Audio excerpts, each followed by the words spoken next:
જય માતાજી મિત્ર, સવાર પડી ગઈ છે ને 6:11 થી 7 આપણે ઉઠીને આવી ગયા ગાય આગળ. આજે આપણે જવાનું હતું માતાજીએ દહેસરા માતાજીના દર્શન કરવા. પણ દહેસરા જવાથી પહેલાં આપણું રોજનું જે કામ એ તો કરવું જ પડશે, ગાય મેળવા જવી જ પડશે. તો મિત્રો તમે જોઈ શકો છો સવારનું આપણા ઘરનું વાતાવરણ 7 વાગ્યાનું. તો પછી શું આપણે નીકળી ગયા ગાય મેળવા ગૌશાળાએ. તો ફાઇનલી મિત્ર આપણે પહોંચી ગયા ગૌશાળાને. હવે આપણે જઈશું ગૌશાળા અંદર. આપણે પહોંચી ગયા ગૌશાળા અંદર. હવે આપણે જવાનું છે ઘરે.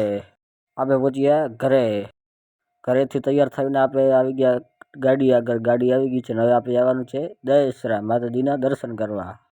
તો પાછા આપણે નીકળી ગયા દહેસરા જવા માટે. આપણે પહોંચી ગયા દહેસરા ને આપણે કરી દીધું માતાજીના દર્શન. હવે આપણે જવાનું છે બીજા મંદિરે. તો આ છે ભોજા મકવાણાનું મંદિર. આપણે અહીંયા આવી ગયા છીએ દર્શન કરવા. તો ભોજા મકવાણાના દર્શન કરીને આપણે આવી ગયા રામબાઈમાં. આપણે મહાદેવના દર્શન કરીને આવી ગયા ભોજનાલયમાં ખાવા. રામબાઈમાંથી નીકળીને હવે આપણે જવાનું છે ચોટીલા.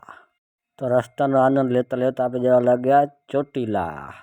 તો ફાઇનલી મિત્રો આપણે પહોંચી ગયા ચોટીલા ને આપણે જવાનું છે હવે ચાય પીવા. પછી ચાય પીને આપણે ચડશું પગથિયા.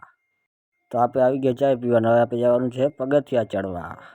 તો પછી શું આપણે આગળ વધ્યા પગથિયા તરફ અને આપણે કરી દીધું પગથિયા ચડવાનું ચાલુ. આપણે લગભગ 500-600 પગથિયા ચડી ગયા છીએ. અહીંયાથી એવો કેવો વ્યૂ દેખાય છે ચોટીલાનો. આપણે પહોંચીએ મંદિર અંદર ને અહીંયા તો વિડીયો કોલમાં માતાજીના દર્શન થતા હતા. તો પછી શું આપણે કરી લીધા માતાજીના દર્શન. હવે આપણે જવાનું છે નીચે.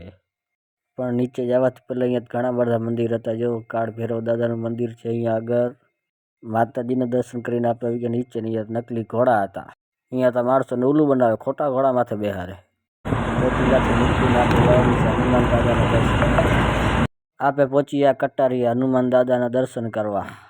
હું દાદા દર્શન કરી તો મને રિટર્ન દેખાડ્યા ટોકરી. અને ટોકરી કહેવાય કે ટોકરો જરૂરથી કોમેન્ટ કરજો.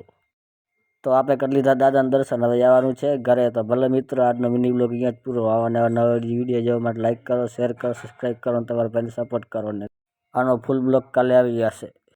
જય ગૌ માતા, જય ગોપાલ, જય શ્રી રામ.